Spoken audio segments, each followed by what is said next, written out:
जैसा कि आप देख रहे हैं कि देश भर में इस वक्त सिर्फ एक ही मुद्दे को लेकर चर्चा जोरों से है और वो है आरजीकर हॉस्पिटल में हुए रेप और मर्डर केस का मामला। इस इंसिडेंट के डर से कई फीमेल डॉक्टर्स और वर्कर्स डरे हुए हैं और उन्होंने नाइट शिफ्ट देने से मना कर दिया है। साथ ही वेस्ट बंगाल में डॉक्टर्स का प्रोटेस्ट अब भी जारी है। थर्सडे को हुई हियरिंग के दौरान हमने देखा कि कैसे सुप्रीम कोर्ट ने गवर्नमेंट, पुलिस और सीबीआई से पूछताछ की और समझने की कोशिश की कि क्यों एफआईआर को रजिस्टर करने में वक्त लग गया। साथ ही उन्होंने कुछ सवाल कॉलेज प्रिंसिपल के रिजाइन और रिपोर्टिंग पर भी उठाए। इस पूरे मामले की हियरिंग में chief justice of India D Y Chandrachud ने थर्सडे को Kolkata rape and murder case में 151 mg सीमेन थ्योरी को पूरी तरह से डिबंक कर दिया और एक लॉयर को कोर्ट में सोशल मीडिया पर आधारित आर्गुमेंट्स न करने की सलाह दी। ये तब हुआ जब chief justice of India D Y Chandrachud की 3 जज बेंच 31 साल की डॉक्टर की ब्रूटल रेप और मर्डर के सुओ मोटो केस की हियरिंग कर रही थी। ये इंसिडेंट 9 अगस्त को कोलकाता के आरजीकर हॉस्पिटल में हुआ था। हियरिंग के दौरान एक लॉयर ने कहा, पोस्टमार्टम रिपोर्ट में 151 mg सीमेन का जिक्र है जो मिलीलीटर में होना चाहिए। इस पर chief justice of India D Y Chandrachud ने तुरंत जवाब दिया,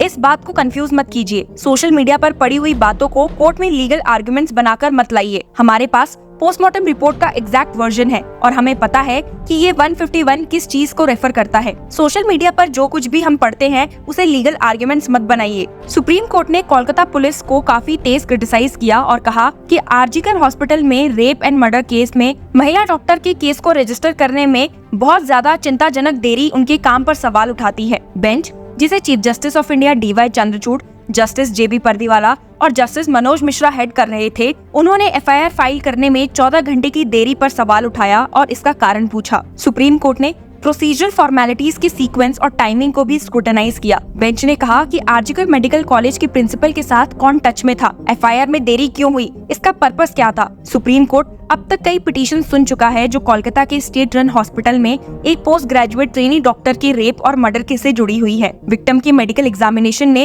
रेप की पुष्टि कर दी है। पहले कुछ रिपोर्ट्स आई थी जिसमें क्लेम किया गया था कि विक्टिम के शरीर में 150 mg सीमेन पाया गया जो गैंग रेप की संभावना को दिखाता था। इस इंफॉर्मेशन का सोर्स विक्टिम के परिवार द्वारा कलकत्ता हाईकोर्ट में फाइल की गई पिटीशन थी, लेकिन कोलकाता पुलिस कमिश्नर विनीत गोयल ने ऐसी रिपोर्ट्स को खारिज कर दिया है। मिस्टर गोयल ने एक प्रेस कॉन्फ्रेंस में कहा है, 150 mg सीमेन मिलने की बात कही गई, लेकिन मुझे पता है ये इन्फॉर्मेशन कहां से आई है और ये मीडिया में अलग अलग फॉर्म्स में सर्कुलेट हो रही है। लोग इस पर विश्वास करने के लिए प्रेरित हो रहे हैं और लोगों में कंफ्यूजन पैदा हो रही है। सुप्रीम कोर्ट ने ये भी कहा कि कोलकाता पुलिस ने केस को ठीक तरह से हैंडल नहीं किया और इसीलिए सीबीआई को केस इन्वेस्टिगेट करने के लिए कहा गया है। Chief justice of India D Y Chandrachud ने कहा, हमने कभी नहीं कहा था कि नॉर्मल लॉ प्रोसीजर फॉलो नहीं होगा, सिर्फ इतना कहा था कि प्रोटेस्ट करने के लिए अरेस्ट मत करो। सुप्रीम कोर्ट ने ये भी मेंशन किया कि उनके पास सीबीआई और कोलकाता पुलिस के स्टेटस रिपोर्ट्स आई हैं। सीजीआई ने कहा, ये दिख रहा है कि एक्यूज के पॉलीग्राफ टेस्ट के लिए एसीजीएम सिल्दा के पास रिक्वेस्ट सबमिट हुई है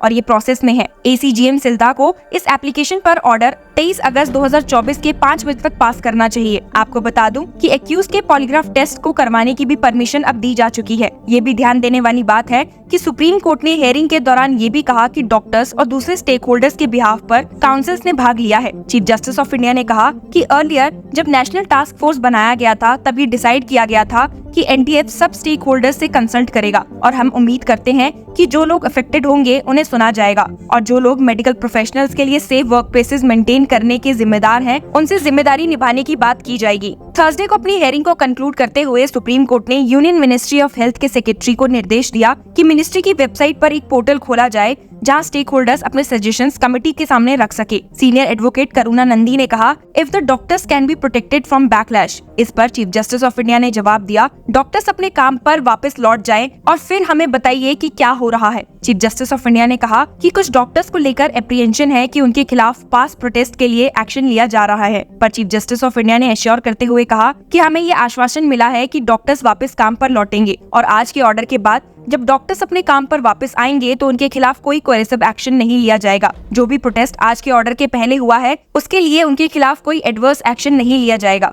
जस्टिस चंद्रचूड़ ने ये भी कहा कि जस्टिस एंड मेडिसिन स्ट्राइक पर नहीं जा सकते। क्या हम अब सुप्रीम कोर्ट के बाहर बैठ सकते हैं? आपको बता दूं कि अब ये केस सिर्फ डॉक्टर्स की सेफ्टी और विक्टिम की जस्टिस से नहीं रहा है, इसमें पॉलिटिकल एंगल का भी नजारा देखा गया है। बाहर तो लीडर्स इस मुद्दे को लेकर बहस कर ही रहे हैं, लेकिन हियरिंग के दौरान सॉलिसिटर जनरल तुषार मेहता ने एक सिटिंग मिनिस्टर का स्टेटमेंट उठाया जिसमें कहा गया था, स्टेट मिनिस्टर ने बोला है कि अगर कोई ममता बनर्जी की तरफ उंगली उठाएगा तो उसकी उंगली काट दी जाएगी। इस पर सीनियर एडवोकेट कपिल सिब्बल ने तुरंत जवाब दिया, ओ यस। और लीडर ऑफ ऑपोजिशन शुभेंदु अधिकारी ने कहा है कि बुलेट्स चलेंगी। चीफ जस्टिस ऑफ इंडिया ने इस पॉलिटिकल इंटरफेरेंस को रोकने के लिए कहा और स्टेट किया, do not politicise the situation, law will take its course. हम भी डॉक्टर्स की सेफ्टी और वेलफेयर को लेकर कंसर्न्ड है। हम इन्फोर्सिएबल डायरेक्शंस पास करेंगे, सिर्फ गाइडलाइंस नहीं। तो जहां इतनी बेहतरीन तरीके से सुप्रीम कोर्ट इस केस में कार्रवाई कर रहा है और हर सेक्शन ऑफ सोसाइटी में बैलेंस लाने की कोशिश कर रहा है, वहीं इन सब के बीच एक मुद्दा ये भी है कि सुप्रीम कोर्ट ने ये सुओ मोटो कॉग्निजेंस लेना क्यों जरूरी समझा, जब कैलकाटा हाई कोर्ट ऑलरेडी इस केस को देख रहा था। ये क्वेश्चन उठाना इसलिए जरूरी है क्योंकि सुप्रीम कोर्ट का ये कदम ऐसा लगता है